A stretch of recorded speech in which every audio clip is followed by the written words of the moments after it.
What up everybody, it's Charlie and I'm back. So in this video, I want to talk a little bit about unconditional love and conditional commitments.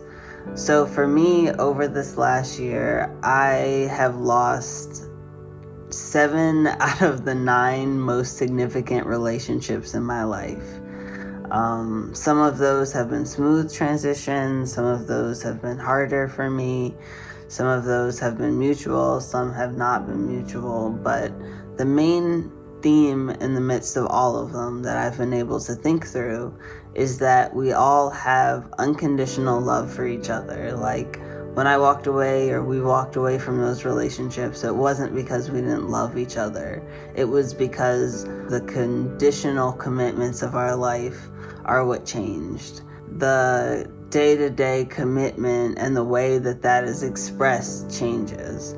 So instead of our love being expressed in talking every day, we choose to express our love in a different way of respecting each other's space and boundaries and giving each other the time and the energy and the focus that they need to do what they need to do to be in good relationship with themselves. And I know that that feels life-shattering. I know it has been for me that I thought some of those connections would be forever and that I would have those people in my life for as long as I kept living. But they were always going to change and end. No matter how much we try to say a relationship is forever, there will always be an end to it, whether that end be death or going separate ways or something else. There will always be an end to a relationship. And so for me, I'm trying to accept the way those transitions have worked out and look forward into the future of what new beginnings I can have. I don't think that walking away from relationships that are not compatible or that are not serving you or that don't make you feel good is something that is selfish or anything like that. I think it's you taking care of yourself, and I think that's important. So in the midst of all of this, if love is unconditional but commitments aren't, what can you rely on? Why bother?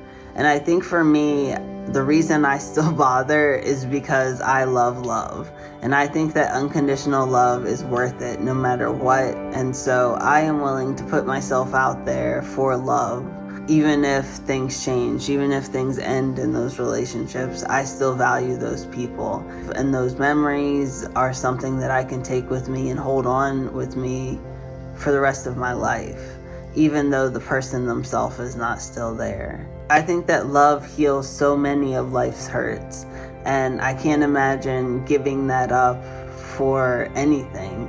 I want to live out what I want from life, and so that means being unconditionally loving to those people who are around me. But just because people are around me doesn't mean that I tolerate anything that people do in my life. So I still have to have the self-respect to give myself the best chance for happiness. And sometimes that means walking away from people that I love unconditionally but know are not great for me, because at the end of the day, I am my own primary partner. And so for me, that is the only relationship that has both unconditional love and unconditional commitment. Everything else can have unconditional love, but the commitments are never something that doesn't change ever. I will do the best that I can to keep relationships healthy and thriving, but if people aren't compatible, they're not compatible, or if people's life circumstances aren't working together, then they're not. And so that's just how things are, and I am learning to accept that. So I'd love to hear what you guys have to say about this topic. It's something that, like I said, I've been thinking about lately, and I hope resonates with all of you. So I'll see you in the comments, or I'll see you next time. Deuce.